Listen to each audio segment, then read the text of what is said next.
Hey guys, అందరు ఎలా ఉన్నారు? నేనైతే చాలా బాగున్నా. మీ అందరూ కూడా బాగుండాలని కోరుకుంటున్నా. ఈ వీడియో వచ్చేసి అందరికీ చాలా యూస్ఫుల్ అయ్యే వీడియో అనమాట. బేసిక్గా అయితే డ్రెస్ని బట్టి యాక్సెసరీస్ స్టైల్ చేస్తాము అండ్ అలాగే హెయిర్ని కూడా స్టైల్ చేయడం చాలా చాలా ఇంపార్టెంట్. నేను వేసే ఈ హెయిర్ స్టైల్ వచ్చేసి ఆఫ్ టాప్.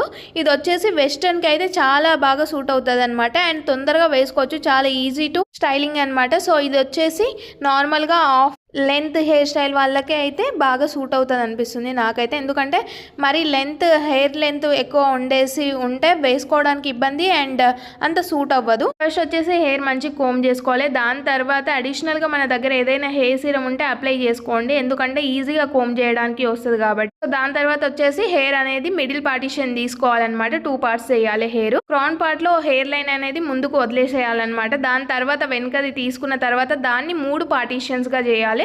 దాని తర్వాత బ్రైడ్ మనం నార్మల్గా ఎలా అల్లేసుకుంటామో అలా బ్రైడ్ వేసుకోవాలన్నమాట. కాకపోతే బ్రైడ్ వేసుకునేటప్పుడు 1 సైడ్ నుంచే తీసుకోవాలి, 2 సైడ్స్ నుంచి కాదు. 1 సైడ్ నుంచి అల్లుకుంటూ కింద వరకు అలాగే బ్రైడ్ వేసుకుంటూ పోవాలి.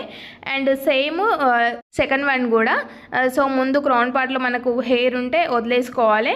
నార్మల్గా క్రౌన్ పార్ట్లో మరీ ఎక్కువ లెంత్ ఉంటే అల్లేసుకుంటే బెటర్ వదిలేసుకోవడం కంటే. అండ్ బ్రైడ్ అల్లేటప్పుడు మనం నార్మల్గా టైట్ అల్లుతాం కదా, అంత టైట్గా కాకుండా కొంచెం లూజే వేసుకోవాలన్నమాట. రెల్స్ పుల్ చేసుకోండి మీరు ఒకవేళ టైట్ వేసుకుంటే. దాని తర్వాత ఈ 2 పార్ట్స్ వచ్చేసి వెనకాల హెయిర్ బ్యాండ్తో టై చేసుకోవాలన్నమాట. సో క్లిప్తో కూడా మనం సెక్యూర్ చేసుకోవచ్చు. కాకపోతే నేను బ్లాక్ హెయిర్ బ్యాండ్ బెటర్ అనిపిస్తుందని సో హెయిర్ బ్యాండ్ వేసుకున్నాను అనమాట. 2 సైడ్స్ కూడా మనము స్టైల్ చేసుకోవచ్చు అనమాట, అడిషనల్గా క్లిప్స్ పెట్టుకొని. నాకైతే బాగా నచ్చింది. అండ్ మీకు నచ్చితే కమెంట్ చేయండి, షేర్ చేయండి,